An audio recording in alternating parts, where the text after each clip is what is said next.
3 अलग अलग नेचर वाली लड़कियां एक ही छत के नीचे, और बीच में है एक लड़का जो कि अपना मेन कैरेक्टर यू अयासे है। इसे प्यार भी करना है और सरवाइव भी। तो क्या ये लव ट्रायंगल बनेगा या लव केओस? कहानी की शुरुआत में हमें एक स्कूल दिखाया जाता है जहाँ पर काफी सारे टैलेंटेड स्टूडेंट पढ़ते हैं। यू को दिखाया जाता है जो कि एक बंदे के साथ फाइट कर रहा था, पर वो बंदा उसके ऊपर भारी पड़ रहा होता है। तो ये देखकर वहाँ के स्टूडेंट कहने लगते हैं यकीन नहीं होता कि ये उस फेमस एक्ट्रेस सुबारू अयासे का बेटा है। और वो बंदा कहता है अबे तू तो कमजोर है बे, और तू खुद को सुबारू अयासे का बेटा कहता है, चल दिखा तेरे अंदर कितनी ताकत है। फिर यू हमें बताता है हाँ मेरी मॉम का नाम सुबारू अयासे है, एक टॉप क्लास की एक्ट्रेस जिनके लुक्स के साथ साथ उनकी एक्टिंग स्किल भी काफी ज्यादा अच्छी थी, और वो जन्म से ही एक जीनियस रही है। इसीलिए उन्होंने फॉरेन में अपनी पढ़ाई पूरी की और वहाँ पर उन्होंने टॉप रैंक को हासिल किया। फिर से वो बंदा कहता है और चल उठ और दिखा अपनी ताकत। यहाँ पर 3 रॉयल्स भी आ रखे हैं जो कि देखना चाहते हैं कि तेरे अंदर कौन सा टैलेंट है। तो यू कहता है और मैंने तुमसे पहले भी कहा था मैंने आज तक कोई भी स्पोर्ट नहीं खेला है। तो वो बंदा कहता है बकवास बंद कर और आजा मैदान में। तो यू कहता है तुम्हें क्या लगता है मैं अपनी मॉम जैसा हूँ? तो ये सुनकर सब लोग शॉक हो जाते हैं और यू तेजी से आकर उसके ऊपर पंच लैंड करता है। पर ये क्या, वो तो बच्चे वाले पंच मार रहा था। अबे ये तो फालतू है, मुझे लगा कि अब तो शो चालू हुआ है। तभी वो बंदा गुस्सा हो जाता है और कहता है अबे तू मजाक कर रहा है क्या, ये ले। और वो उसे एक ही मुक्के में बहुत दूर फेंक देता है। ये देखकर पब्लिक और शॉक हो जाती है। यू कहता है लोग सोचते हैं कि एक प्रोडिजी का बेटा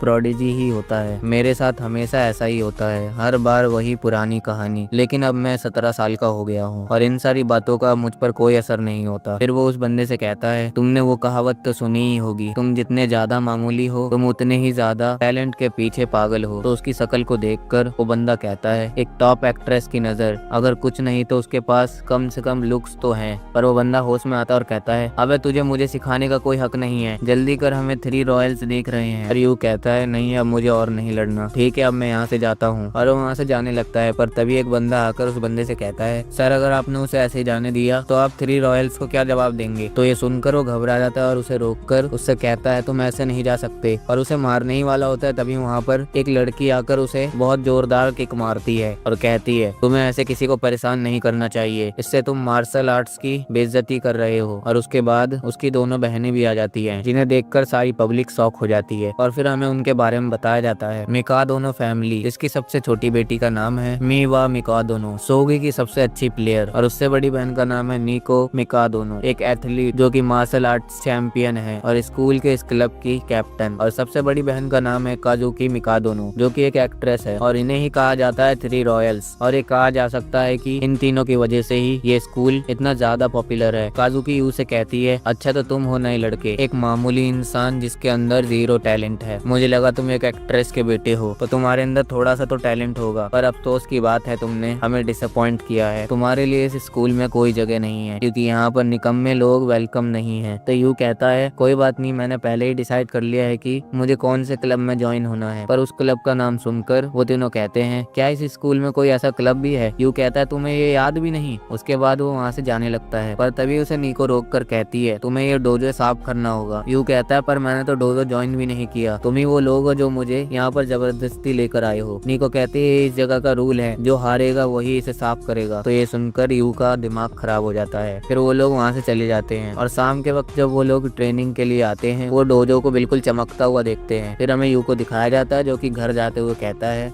सब मुझसे यही कहते हैं कि वो मुझसे डिसअपॉइंट हुए हैं, वैसे भी मैंने कभी नहीं कहा कि वो मुझसे कोई उम्मीद लगाएं, और ऐसा मेरे साथ बचपन में भी होता था। फिर हमें दिखाया जाता है वो भी अपनी मॉम की तरह एक्टिंग करने की कोशिश कर रहा था, पर जब वो अपनी मॉम को देखता है तो ये समझ जाता है कि वो अभी अपनी मॉम से बहुत ज्यादा पीछे है। और जब उसने हर चीज में खुद को टेस्ट किया तो उसे पता चला वो किसी भी चीज में बिल्कुल भी अच्छा नहीं है, ना तो वो स्पोर्ट में अच्छा है, ना तो वो पढ़ाई में अच्छा है, और ना ही किसी और चीज में अच्छा है। तो ये सब देखकर वो सब ये कहकर चले जाते हैं कि हमें नहीं लगता कि तुम अपने माँ की तरह हो। और हमें पता चलता है उसकी मॉम काफी ज्यादा बीमार हो चुकी थी। और यू हमें ये भी बताता है कि वो एक शो को बार बार देखती थी, और वो शो एक फैमिली के बारे में था जिसमें कि वो माँ बनने का रोल करती थी, और वो शो मुझे भी पसंद था। और वो एक दिन अपनी मॉम को ये कह देता है कि मॉम मुझे वो शो पसंद है। तो उसकी मॉम उससे पूछती है तुम्हें इसमें सबसे अच्छा क्या लगता है? तो यू बताता है मुझे उसमें सबसे अच्छा सीन वो लगता है जिसमें पूरी फैमिली एक साथ मिलकर डिनर करती है। तो उसकी मॉम कहती है मुझे भी वो सीन अच्छा लगता है। और वही दिन था जो उसने उस साल में सबसे ज्यादा अपनी मॉम से बात की थी। और वो ये बताता है कि मेरी मॉम भी यही चाहती थी कि वो एक हैप्पी फैमिली के साथ रहें, इसीलिए वो बार बार उसी शो को देखती थी। फिर दिखाया जाता है कि उसकी मॉम ने उसके लिए एक नोट छोड़ा है। इसमें लिखा हुआ है, प्यारे यू, मैं चाहती हूँ कि तुम्हें एक हैप्पी फैमिली मिले, क्योंकि इसकी मॉम अब गुजर चुकी थी। अब वो अपना सामान लेकर अपनी मॉम के दोस्त के घर आ जाता है। फिर वो उस घर के अंदर जाता है। उस घर को देखकर हैरान हो जाता है, क्योंकि वो घर बहुत ज्यादा बड़ा था। तभी वहाँ पर नीको आ जाती है, जो कि उसे देखकर चोर समझ लेती है और उसके ऊपर अटैक करने लगती है। तो वो नीको से कहता है, मुझे माफ कर दो, मैं कोई चोर नहीं हूँ। नीको कहती है, तुम यहाँ क्या कर रहे हो नए लड़के? तो यू उसे देख करके कहता है, नीको सान तुम, गुड इवनिंग। तो नीको कहती है, मैंने पूछा तुम यहाँ क्या कर रहे हो? गुड इवनिंग गया तेल लेने। पर तभी वो फिसल कर गिर जाती है। तो यू उसके मजे लेने लगता है और उसके सर पर एक टावल डाल देता है। नीको कहती है, तुम ये क्या कर रहे हो? यू कहता है, अगर तुम ऐसे ही घूमती रहोगी तो तुम्हारी तबीयत खराब हो जाएगी। तो वो उस पर कुछ नहीं कहती और यू उसके बालों को सुखाने लगता है, जिस पर वो ब्लेस करने लगती है। तभी उसे अपनी दोनों बहनों के आने की आवाज आ जाती है, इसलिए जल्दी से वो उससे दूर हट जाती है। कज़ुकी यू के पास आकर कहती है, सुनो तुम कुछ जाने पहचाने से लग रहे हो। मीवा कहती है, ये वही लड़का है जिससे हम आज डोजो में मिले थे, पर ये हमारे घर पर क्या कर रहा है? नीको कहती है, ये हमारे घर पर चोरी करने के लिए आया था। यू कहता नहीं, मैं ये करने नहीं आया था। तभी यू को एक कॉल आता है, तो वो उस कॉल को उठाकर कहता है, हेलो मिस्टर मिकादोनो। तो ये नाम सुनकर वो तीनों हैरान हो जाते हैं। मिकादोनो कहता है, यू क्या तुम्हें मेरा घर मिल गया? तो यू कहता है, हाँ सर मुझे मिल गया। मिकादोनो कहता है, तुम्हारी माँ और मैं बहुत अच्छे दोस्त हुआ करते थे, इसीलिए मैं नहीं चाहता कि उसका बेटा किसी भी परेशानी में पड़े। वैसे क्या तुम मेरी बेटियों से मिले? तो यू पूछता है, आपकी बेटियाँ? मिकादोनो कहता है, लगता है मैं तुम्हें बताना भूल गया। मेरी सबसे बड़ी बेटी का नाम कज़ुकी है, उससे छोटी का नाम नीको है और सबसे छोटी बेटी का नाम मीवा है। अब तुम उनके नाम जानते हो, तो इसीलिए अब तुम उनके साथ अच्छे से रहना। तो ये सुनकर वो समझ जाता है कि उसकी मॉम ने लास्ट नोट में ये क्यों लिखा था कि तुम्हें एक अच्छा परिवार मिले, और उसे ये भी समझ में आ जाता है कि मिस्टर मिकादो की ये तीनों बेटियां हैं। तो ये जानने के बाद वो ख्याली पुलाव बनाने लगता है, पर तभी वो तीनों उसकी क्लास लेने लगती है। कज़ुकी कहती है, यकीन नहीं होता कि तुम्हारे जैसा लूजर यहाँ रहने के लिए आ गया। पर तभी यू को पता नहीं क्या होता है, वो अपना इंट्रोडक्शन देने लगता है, पर वो तीनों उसको बिल्कुल भी भाव नहीं देती। फिर वो वहाँ से अपना सामान रखने के लिए जाने लगता है, पर तभी उसे कुछ चीज दिखाई देती है, तो वो उसे अपने हाथ में उठाता है। लेकिन तभी कज़ुकी तेजी से आकर उससे वो चीज छीन लेती है। यू कहता है, मैंने अभी अभी नोटिस किया, लेकिन ये घर तो बहुत ज्यादा गंदा है। तो ये सुनकर उन तीनों की हालत खराब हो जाती है। फिर यू देखता है किचन में भी ऐसे ही बर्तन पड़े हुए हैं। नीको चिल्लाने लगती है, कज़ुकी ये काम तो तुम्हारा था ना? पर कज़ुकी कहती है, मेरे पास टाइम नहीं था। तो यू कहता है, तुम चिंता मत करो, मैं ये कर देता हूँ। और वो काम करने लगता है, लेकिन वो काम करते करते उनकी गलतियां गिनवा रहा था। नीको कहती है, तुम्हें हमारी कमजोरियां दिखाने में मजा आ रहा है ना? चलो अब हम तुम्हारी कमजोरियां बताते हैं। और वो तीनों उसकी बेइज्जती करने लगते हैं। पर इसी बीच यू उनके घर को बिल्कुल चमका देता है। ये देखकर वो लोग हैरान हो जाते हैं। यू कहता है, तुम लोग जब चाहो मैं ये कर सकता हूँ। तो ये देखकर वो तीनों शर्मा जाते हैं और आपस में बात करने लगते हैं। फिर अगले दिन का टाइम दिखाया जाता है, जहाँ पर यू सो रहा होता है, क्योंकि आज संडे था। लेकिन तभी उसे बहुत जोर जोर से आवाजें आने लगती है। उस जगह पर जाकर देखता है जहाँ पर नीको अपनी प्रैक्टिस कर रही थी और मीवा सूगी खेल रही थी, जहाँ पर वो एआई से ही हार रही थी। फिर वो कज़ुकी के पास जाता है, जो कि अपने लिए एक प्रोटीन शेक बना रही थी। तो यू कहता है, तुम लोग ये क्या कर रहे हो? कज़ुकी कहती है, तुम्हें दिख नहीं रहा, हम अपना डेली रूटीन फॉलो कर रहे हैं। अब चलो मेरे रास्ते से हटो, मुझे नहाने जाना है, लेट हो जाऊंगी। तो ये सब जानने के बाद यू किचन में जाकर उनके लिए नाश्ता बनाने लगता है और वो हमें बताता है, ऐसा ही होता था जब मैं अपनी मॉम के लिए खाना बनाता था, लेकिन वो बिना खाए ही वहाँ से चली जाती थी। पर जब मैं देखता था तो उन्होंने अपने लिए ही बहुत सारा खाना बनाया हुआ था। प्रोडिजी लोगों की जिंदगी ऐसी ही होती है। फिर खाना बनाने के बाद वो खा रहा होता है, तभी वहाँ पर नीको आती है। तो कहती है, इतना सारा खाना कहाँ से आ गया? यू कहता है, मैंने कुछ एक्स्ट्रा बनाया है, तुम चाहो तो खा सकती हो। तो वो उससे खाना लेने वाली होती है, पर वो कहती है, नहीं मैं तुम्हारा ये हैवी खाना नहीं खा सकती। यू कहता है, अगर तुम एक्टिंग करोगी तो मैं सारा खा जाऊंगा, और वो उसे खाते हुए चिढ़ाने लगता है। तो नीको कहती है, बस करो, मैं तुम्हारा अनबैलेंस खाना नहीं खाऊंगी। तो यू कहता है, अनबैलेंस? तो नीको उसे अपने खाने के अंदर विटामिन वगैरह गिनवाने लगती है। पर तभी वो देखती है कि वो लेट हो गई है, क्योंकि ये लोग अपने एक्टिंग वगैरह और मैचेस वगैरह के लिए जाते रहते हैं, इसीलिए वो संडे को भी छुट्टी पर नहीं रहते। उसके बाद वो लोग तैयार होकर वहाँ से जाने लगते हैं। पर तभी यू उनके पास आकर कहता है, तुम लोग रुक जाओ। तो वो लोग कहते हैं, क्या हो गया? यू कहता है, तुम लोग कुछ भूल रहे हो। तो वो लोग अपना सामान चेक करने लगते हैं और कुछ और भी चेक करते हैं। फिर वो कहते हैं, पर हमारे पास तो सब कुछ है। तो यू कहता है, तुम्हारा दिन अच्छा हो। ये सुनकर वो लोग कहने लगते हैं, क्या बकवास है, तुमने इस चीज के लिए हमें रोका था। उसके बाद वो लोग वहाँ से चले जाते हैं। नीको चलते चलते अपनी शकल शीशे में देखती है और कहती है, मैं इतनी बेकार क्यों लग रही हूँ। और वो यू की बातों की वजह से बहुत ज्यादा शर्मा रही थी, इसलिए उसके सर में ब्लास्ट हो जाता है। और वो तीनों साथ में कहते हैं, उसने जो बोला वो सच में मुझे अच्छा लगा। फिर यू की तरफ मिस्टर मिकादो का कॉल आता है, जो कि उससे पूछता है, तो बताओ यू, तुम्हारा पहला दिन कैसा रहा? तो यू कहता है, हाँ मैं आपकी बेटियों से घुल मिल रहा हूँ। मिस्टर मिकादो कहता है, इस बात पर मुझे तुमसे एक मदद चाहिए। तो यू कहता है, हाँ बताइए कैसी मदद? तो मिस्टर मिकादो कहता है, मेरी बेटियाँ अभी अपने मुश्किल वक्त को फेस करने वाली हैं, तो मैं चाहता हूँ कि तुम उनकी हर चीज में मदद करो। मुझे तुमसे बहुत ज्यादा उम्मीदें हैं। मेरी सबसे बड़ी बेटी कजुकी एक मुश्किल ऑडिशन दे रही है और निको नेशनल कराटे चैंपियन दोबारा बनने की कोशिश कर रही है और मीवा का एक सोगी टाइटल मैच होने वाला है। अगर तुम उनके साथ मिलकर उन मुश्किलों को हल कर दोगे तो मेरी बहुत मदद हो जाएगी और साथ ही साथ तुम्हारा और मेरी बेटियों का रिश्ता मजबूत हो जाएगा। यू कहता है हाँ मैं बिल्कुल उनकी मदद करूंगा। मिस्टर मिकादोनो कहता है यू मुझे तुम पर बहुत ज्यादा भरोसा है और वो कॉल काट देता है। पर यू सोचता है कि क्या उन्हें सच में मेरी मदद चाहिए, जबकि मैं किसी भी काम का नहीं हूँ। मैं तो पढ़ाई और खेल कूद में भी एवरेज से भी कम हूँ। मैं बिल्कुल ही नाकारा इंसान हूँ। मैं टॉप पर चल रहे प्रोडिजियों की मदद कैसे करूंगा। वो लोग तो वीकेंड पे भी मेहनत करते हैं, लेकिन फिर भी अगर वो सच में मुश्किल पार नहीं कर पाई तो यू क्या तुम सच में एक्ट्रेस सुबारू के बेटे हो। उसका टैलेंट तुम में बिल्कुल भी नहीं आया है। मुझे तुमने डिसअपॉइंट किया है। यू कहता है मेरे जैसे नॉर्मल बंदे के लिए ये काफी ज्यादा मुश्किल है और वो वहाँ से जाते हुए कहता है लेकिन मुझसे जो हो सकेगा वो मैं करूंगा। इसलिए मुझे सबसे पहले उनके साथ बैठकर खाना खाना है और वो सुपरमार्केट जाकर वहाँ से खाने का सामान खरीदने लगता है। तो शाम के वक्त नीको वापस आती है तो यू उसे वेलकम बैक कहता है, पर नीको उसको देखकर डर जाती है। अरे मैं चिल्ला क्यों रही हूँ, मैं तो भूल ही गई थी कि ये अब हमारे साथ रहता है। और फिर वो उसे देखकर ब्लश करने लगती है। तभी यू खाना चखता है और नीको को भी टेस्ट करने को कहता है, पर नीको कहती है तुम्हें क्या लगता है तुम खाने से मुझे जीत सकते हो। तुम ऐसा कभी नहीं कर सकते। मैं अपना खाना खुद खरीदती हूँ। उसके बाद नीको फ्रेश होकर वापस आती है तो देखती है यू इस बार बहुत ज्यादा सीरियस होकर खाना बना रहा है और वो बहुत सारी रेसिपी बुक खोल कर बैठा हुआ है। जो वहाँ मीवा भी आ जाती है तो यू कहता है मैं हम सबके लिए एक अल्टीमेट डिनर बना रहा हूँ। पर हमें उनके बचपन का सीन दिखाया जाता है जहाँ पर एक मेड उनके लिए खाना बनवा कर लाई थी, पर वो लोग उस खाने को खाने से मना कर देते हैं और कहते हैं हमें अच्छे से पता है कि हमें अपने शरीर के अंदर क्या डालना है। फिर नीको अपने रूम में आकर खाना खाने लगती है, पर वो सोचती है कि उसे एक बार जाकर देख लेना चाहिए कि उसने कैसा खाना बनाया है। और जब वो वहाँ आकर देखती है तो वो कहती है ये तो बिल्कुल बैलेंस खाना है। फिर नीको पीछे से आकर के कहता है इसके अंदर तुम्हारे हिसाब से प्रोटीन और विटामिन है। नीको कहती है हाँ मैं समझ गई, मैं तुम्हारा बनाया हुआ खाना खाऊंगी। तो ये सुनकर यू को राहत मिलती है। फिर नीको सोचती है इसने सही में बहुत ज्यादा मेहनत करके मेरे लिए खाना बनाया है, इसलिए मैं इसका बनाया हुआ खाना खाऊंगी। और वो उसके खाने को खाकर कहती है हाँ ये इतना बुरा भी नहीं है। यू सोचने लगता है आखिरकार मैंने इस बिल्ली को खाना खिलाई दिया। नीको कहती है अबे तू क्या बकवास सोच रहा है। फिर मीवा वहाँ आकर के देखती है तो उसके मुंह से भी पानी आने लगता है, पर तभी उसके पीछे से यू आकर उसके हिसाब से उसके खाने के बारे में बताने लगता है। तो मीवा भी कहती है हाँ ठीक है मैं खाना खाती हूँ, और वो भी खाना खाने के लिए आ जाती है। नीको सोचती है उसने हम दोनों के लिए अलग अलग खाना बनाया। मीवा कहती है नीको काफी टाइम हो गया हम लोगों को ऐसे एक साथ खाना खाए हुए, और उन दोनों के बीच बातें होने लगती हैं। ये देखकर यू को बहुत अच्छा लगता है। फिर वहाँ कजुकी आती है और कहती है तुम लोग इतनी जल्दी कैसे आ गए और तुम ये उसका बनाया हुआ खाना कैसे खा रहे हो। फिर से यू आ जाता है और कहता है मैंने तुम्हारे हिसाब से तुम्हारे लिए खाना बनाया है, और उसके अंदर से कुछ ज्यादा ही ऑरा निकल रहा होता है। उसके खाने को देखकर कजुकी की आंखें चमक जाती है, पर वो कहती है नहीं मुझे ये नहीं खाना। नीको कहती है तुम्हें ऐसा नहीं करना चाहिए, उसने ये बहुत मेहनत से बनाया है। कजुकी कहती है हाँ तुम सही कह रही हो, लेकिन ये मेरे टाइप का खाना नहीं है। यू कहता है ये फीडिंग तो फेल हो गई। नीको ये देखकर उसके लिए बुरा महसूस करती है और कहती है लाओ मैं ये खा लूं। अगर कोई खाने को वेस्ट करता है तो मुझे अच्छा नहीं लगता। यू कहने लगता है अगर तुमने इसे खाया तो तुम्हें इससे ज्यादा प्रोटीन मिलेगा और तुम मोटी हो जाओगी, लेकिन चिंता मत करो, मैं पूरी तरह से ध्यान रखूंगा कि तुम्हारी बॉडी में क्या जा रहा है। और ये कहकर वो स्माइल करता है। तो ये सुनकर नीको फिर से शर्माने लगती है, पर वो चिल्लाते हुए कहती है तुम जो कह रहे हो उससे मुझे गलत फील हो रहा है। पर यू को समझ नहीं आता कि वो क्या कहना चाह रही है। यू फिर से अगले दिन कजुकी के लिए खाना बनाता है, पर वो उसे नहीं खाती। तो वो स्कूल में बैठकर सोच रहा होता है आखिरकार कजुकी सान को क्या पसंद है। फिर कजुकी को दिखाया जाता है जिसके चारों तरफ लड़कियां ही लड़कियां होती है और वो उसकी तारीफ कर रही होती है। तभी वहाँ पर यू आ जाता है और कहता है मेरी बात सुनो कजुकी सामा, मैं पूरी रात जागा कि तुम मेरे प्यार को एक्सेप्ट कर लो। कजुकी सान एक चीज है जो मैं सिर्फ तुम्हें दे सकता हूँ और मुझे उम्मीद है कि वो तुम्हें बहुत ज्यादा पसंद आएगा। और वो अपने खाने की बात कर रहा था, पर वो लोग गलत समझने लगते हैं। कजुकी कहती है तुम ये ऐसे क्यों कह रहे हो, लोग गलत समझ जाएंगे, घर चलो मैं तुम्हें बताती हूँ। तो वो सारी लड़कियां सोचने लगती है कि कजुकी सान क्या कह रही है, क्या ये लोग एक साथ घर पे रहते हैं, और वो उससे सवाल जवाब करने लगते हैं। तभी यू वहाँ से भाग जाता है। कजुकी कहने लगते हैं अरे रुक जाओ मेरी मदद तो करके जाओ। उसके बाद यू नीको के पास जाता है ताकि वो कजुकी के फेवरेट खाने के बारे में पूछ सके। फिर जैसे ही वहाँ पर यू जाता है नीको उसे देखकर रात वाली बात याद करने लगती है, तो इसीलिए वो गुस्सा हो जाती है। तभी नीको के साथी कहने लगते हैं तुम हमारी कैप्टन को उनके नाम से क्यों बुला रहे हो, तुम मार खाना चाहते हो क्या। तभी यू देखता है नीको के अंदर से डीमन बाहर आ रहा है, तो ये देखकर वो वहाँ से भाग जाता है। फिर मीवा को दिखाया जाता है जहाँ पर कुछ लड़कियाँ अपने होमवर्क के बारे में बात कर रही होती है। तो मीवा उनसे बात करने की कोशिश करती है, पर वो लोग वहाँ से उठकर चले जाते हैं। फिर यू रास्ते में उन्हीं लड़कियों को देखता है जो कि बात कर रहे होते हैं। मीवा सच में नेक्स्ट लेवल है, उसने अपना काम पहले ही कर लिया। फिर यू मीवा के पास आता है, लेकिन वो देखता है वो अकेले बैठी हुई है, और ये देखकर सुनकर वो सोचता है जैसा वो घर पर रिएक्ट करती है वैसा उसके साथ यहाँ पर नहीं होता।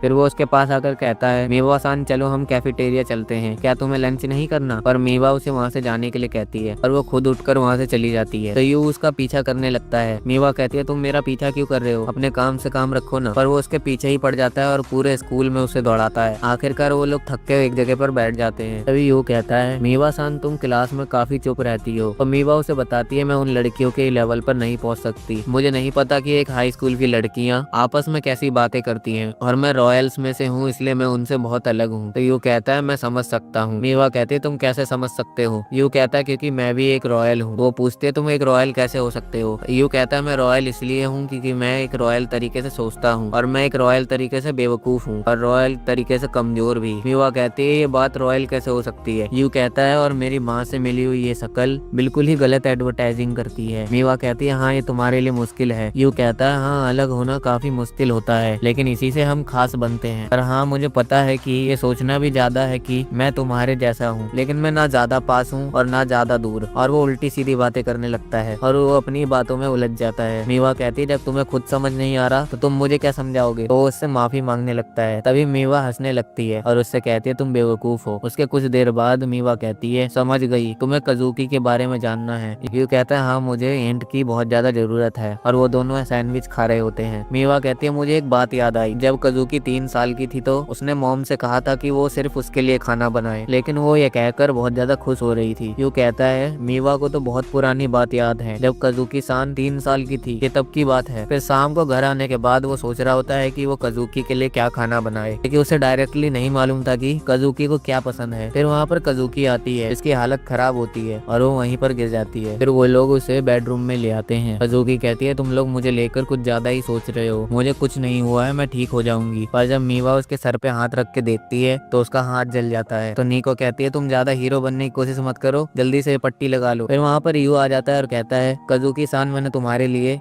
खिचड़ी बनाई है, अगर तुम चाहो तो ये खा सकती हो, इससे तुम्हें न्यूट्रिशंस मिलेंगे। कजूकी कहती है बहुत हो गया, मुझे तुम लोगों से परेशानी हो रही है। और वो उन तीनों को बाहर निकाल देती है और वो खुद से कहती है पता नहीं क्यों मैं बीमार पड़ गई, कितनी बेकार हूँ मैं। फिर नीको और मीवा यू को बता रहे होते हैं वो इतनी ज्यादा मेहनत करती है कि वो बार बार बीमार हो जाती है। फिर कजूकी उसके लिए बहुत सारा खाना बना लेता है और कहता है अब तो उसे मेरा खाना खाना ही होगा। और वो फिर से उसके लिए खाना लेकर जाता है। कजूकी कहती है मुझे तंग मत करो और वो उठकर उसके पास जाने लगती है और कहती है मैंने तुमसे कहा ना यहाँ से चले जाओ। पर उसे चक्कर आ जाता है और वो उसके ऊपर ही गिर जाती है। कजूकी कहती है अगर तुम मुझे पकड़ नहीं सकते तो मुझे प्लीज अकेला छोड़ दो। यू कहता है मैं तुम्हारे लिए सप्लीमेंट ले आता हूँ, इस तरीके से तो तुम्हारी रिहर्सल खराब हो जाएगी और मैं तुम्हारी मदद कर सकता हूँ क्योंकि मैं स्टार एक्ट्रेस सुबारू अयासे का बेटा हूँ, मैं 2 साल का था तब से डिबेट कर रहा हूँ। ये सुनकर कजूकी अपने मन में कहती है ये तो मेरा सीनियर है, लगता है फेलियर होने के बावजूद इसके पास कुछ न कुछ तो टैलेंट है। और फिर यू उसे एक्टिंग करके दिखाता है। पर उसकी एक्टिंग देखकर कजूकी उसे अपने कमरे से बाहर निकाल देती है और कहती है इतनी बकवास एक्टिंग तो मैंने आज तक नहीं देखी, मैं अकेले प्रैक्टिस कर लूंगी। और वो कहती है तो तुम वही है जो अपने पेरेंट्स के पावर पर उछलते हो, इसलिए तुम्हें सब फेलियर कहते हैं। उसके बाद यू पूरी स्क्रिप्ट पढ़ के फिर से वहाँ आ जाता है और जब फिर से दोबारा से एक्टिंग करता है तो वो उसे फिर भगा देती है और वो बार बार ऐसा करने लगता है। पर हर बार कजूकी उसे कमरे से बाहर निकाल देती है और कहती है अब वापस मत आना, तुम सच में बेकार हो। फिर हमें दिखाया जाता है कजूकी से हर बार क्या कहा जाता है। शो के ओनर कहते हैं कजूकी हमें तुमसे काफी उम्मीदें हैं, इसीलिए हमें डिसअपॉइंट मत करना। प्रेजेंट में कजूकी कहती है वो मुझ पर ही सारी उम्मीदें रखते हैं, इसलिए मैं ऐसे बेकार तरीके से बिस्तर पे पड़ी नहीं रह सकती। फिर वो नीचे आती है तो देखती है वहाँ पर यू प्रैक्टिस करने की कोशिश कर रहा है। तो ये जानने के बाद वो उसके साथ प्रैक्टिस करने लगती है। पर यू अभी भी बहुत ही बुरी एक्टिंग कर रहा था, लेकिन कजूकी इस बार उस पर गुस्सा नहीं करती और उसके साथ एक्टिंग करने लगती है। पर तभी यू एक लाइन बहुत अच्छी बोल देता है जिसे देखकर वो बहुत ज्यादा खुश हो जाता है और रोने लग जाता है। फिर कजूकी कह देती है मैं तुम्हारा बना हुआ खाना खाऊंगी लेकिन एक शर्त पर वो बोलते बोलते बिस्तर पर लेट जाती है और फिर बोलती है प्लीज उसमें गाजर मत डालना, मशरूम, शिमला मिर्च और करेला भी मत डालना और साथ में बैंगन भी मत डालना। तो ये सुनकर यू कहता है रुको जरा,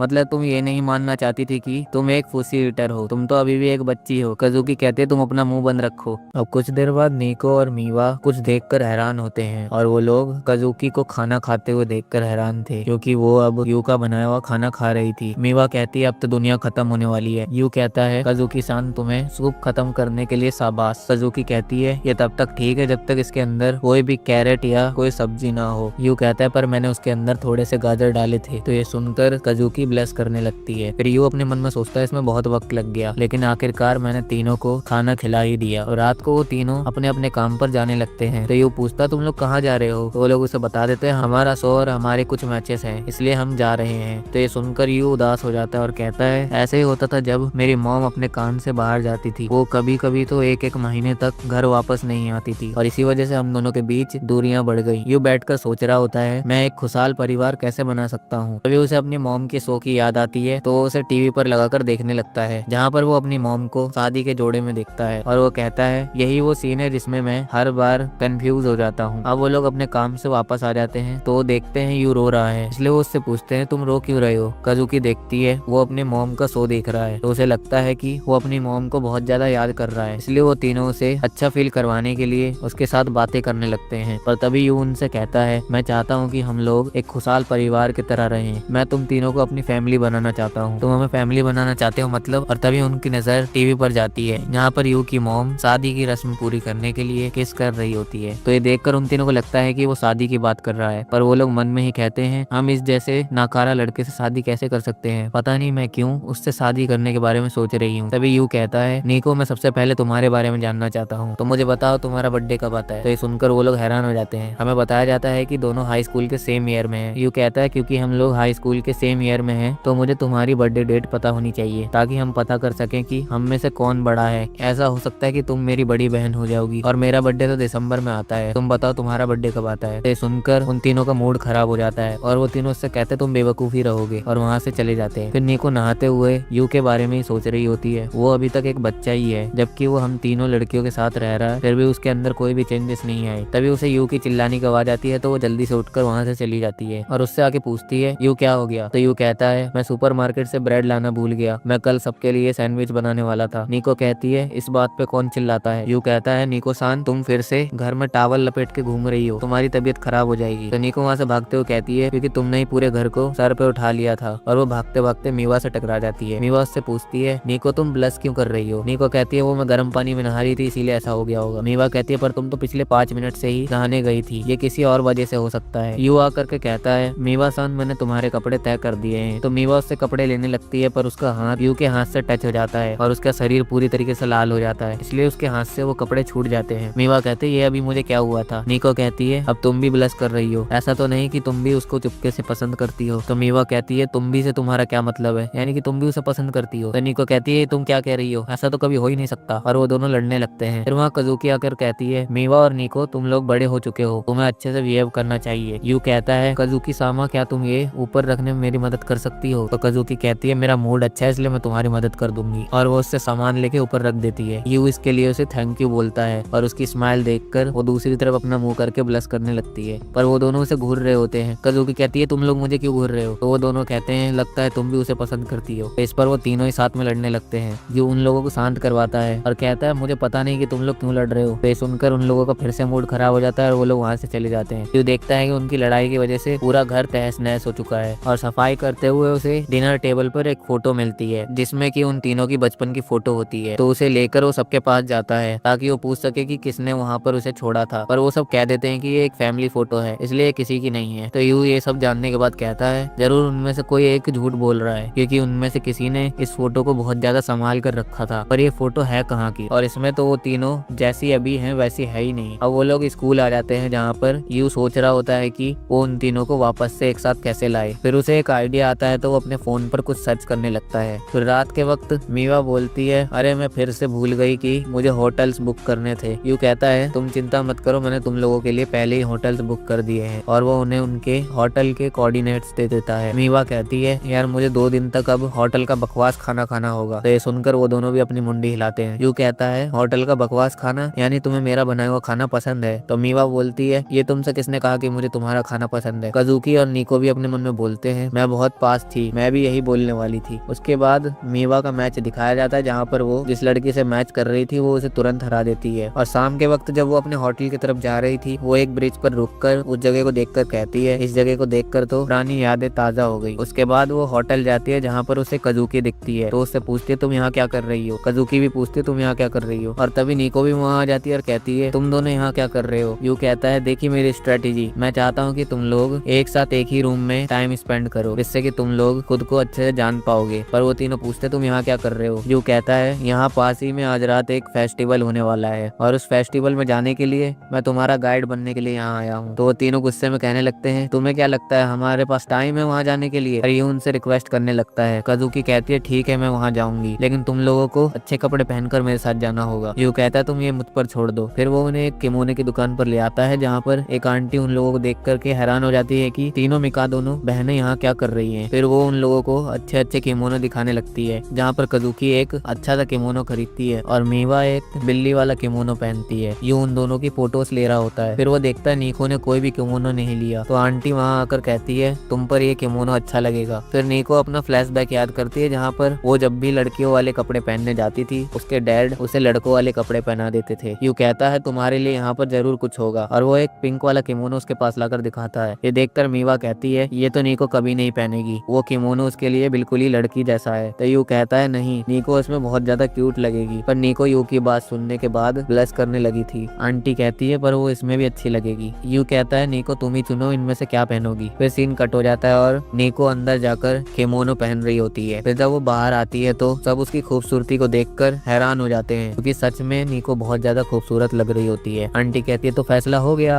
अब वो लोग किमोनो लेने के बाद फेस्टिवल में आ जाते हैं, जहाँ पर बहुत सारे स्टॉल्स को देखकर वो लोग कहते हैं ये जगह तो बहुत ही अच्छी है, बचपन के दिन याद आ गए। और मीवा को खाना देखकर भूख लग जाती है। काजुकी को दिखाया जाता है जिसके पास उसके फैंस इकट्ठा हो गए थे। तो ये देखकर यू परेशान हो जाता है कि वो तो काजुकी की पॉपुलैरिटी के बारे में भूल ही गया था, अब वो तीनों को एक साथ टाइम स्पेंड करने में कैसे मदद कर पाएगा। और उसके फैंस उससे सवाल पूछने लगते हैं। यू को समझ नहीं आ रहा था कि वो काजुकी को लेने जाए कि नहीं। फिर काजुकी देखती है नीको और मीवा वहाँ के खाने को एंजॉय कर रहे हैं, तो ये देखकर वो थोड़ी सैड हो जाती है और शायद से वो ये सोच रही थी कि वो फेमस होने की वजह से फेस्टिवल एंजॉय नहीं कर पा रही। मीवा कहती है सच में काजुकी बहुत ज्यादा फेमस है। नीको कहती है उसे लोगों के साथ रहना अच्छा लगता है। मीवा कहती है नीको चलो हम फिश पकड़ने वाला गेम खेलते हैं। फिर दोनों वहाँ से चले जाते हैं। एक लड़की को दिखाया जाता है जो कि काजुकी के फैंस को देखकर कहती है अबे यार ये सब क्या है, वो तो सिर्फ एक लड़की ही है, ये लोग इतना ज्यादा एक्साइटेड क्यों हो रहे हैं। और वो जाते जाते गिरने ही वाली होती है कि उसे काजुकी पकड़ के कहती है तुम ठीक तो हो ना। तो ये देखकर वो ब्लेस करने लगती है और ऑडियंस तो कतई पागल। फिर काजुकी उसे उठाकर ले जाने लगती है। यू भी उसके साथ साथ जा रहा होता है और वो उसे देखकर कहता है मुझे कुछ भी करके काजुकी को उन दोनों के साथ ले जाना होगा। फिर काजुकी उस लड़की को एक जगह पर छोड़कर जाने लगती है और तभी झाड़ियों से कोई हाथ निकालकर काजुकी को अपनी तरफ खींच लेता है और उसके फैंस वहाँ आते हैं तो देखते हैं कि वो यहाँ पर नहीं है। फिर हमें पता चलता है वो यू ने किया था, उसी ने काजुकी का हाथ पकड़ के उसे अंदर खींच लिया था। तो काजुकी कहती है अरे नए लड़के तुम ये क्या कर रहे हो। तो यू उसे चुप होने का इशारा करता है और वो उसके लिए कुछ खाने को भी लाया था, तो उसे देते हुए कहता है तुम्हें भी इस फेस्टिवल का मजा लेना चाहिए। तो काजुकी कहने लगती है तुम इसे अपने पास ही रख लो, तुम हमेशा मुझे खाने से नहीं फंसा सकते। तो यू अपने पास से एक बैंडेज निकालता है और उससे कहता है मैंने देखा कि तुम आज कुछ ज्यादा ही धीरे चल रही थी, तो मैं समझ गया कि तुम्हारे पैर में दिक्कत हो गई है। तो सुनकर काजुकी कहती है तुम मुझे पूरे वक्त से देख रहे थे, तुम तो बिल्कुल ही क्रीपी हो। तो ये सुनकर यू थोड़ा सा चौंक जाता है, लेकिन वो उससे कहता है अपना पैर इधर लाओ, और वो जबरदस्ती उसके पैर को अपनी तरफ ले आता है और देखता है कि उसके पैर में सैंडल की वजह से चोट लग चुकी है। तो उसे डांटने लगता है कि तुम्हें ऐसी हालत में नहीं चलना चाहिए था। तो ये सुनकर काजुकी ब्लश करने लगती है। यू कहता है पर तुम हेल्प मांगने से क्यों हिचकिचा रही थी। तो काजुकी कहती है मैं ऐसा इसलिए कर रही थी क्योंकि मैं सबकी प्रिंस हूँ, और ये सोचना कि एक प्रिंस को कोई और बचाए ये बिल्कुल ही बेकार बात होगी। यू कहता है इससे क्या फर्क पड़ता है कि कौन किसे बचाता है, हर किसी को कभी न कभी किसी और की जरूरत होती ही है, और मुझे लगता है कि प्रिंस को भी हर हक है कि वो प्रिंसेस बन सके। तो तुम वो बनो जो तुम बनना चाहती हो, चलो अब अपना पैर दिखाओ। तो काजुकी उसे अपना पैर दे देती है, तो उस पर बैंडेज लगा देता है। ये देखकर काजुकी ब्लेस कर रही होती है। और दूसरी तरफ मीवा और नीको फिश पकड़ने का कंपटीशन कर रहे थे, जहाँ पर नीको हार रही थी। तो ये देखकर मीवा हंस रही थी और वो उसका मजाक भी उड़ा रही थी। मीवा कहती है नीको तुमसे नहीं हो पाएगा, रहने दो। तभी वहाँ पर यू किसी को लेकर आता है। तो ये देखकर वो दोनों कहते हैं अभी ये तेरे साथ कौन है। तो यू बताता है काजुकी सान है, वो छुप कर आज हमारे साथ सेलिब्रेट करेगी। उसके बाद वो लोग दो दो की टीम बनाकर वो फिश कंपटीशन शुरू कर देते हैं। मीवा काजुकी से कहती है काजुकी तुम्हें ये स्माइली मार्क्स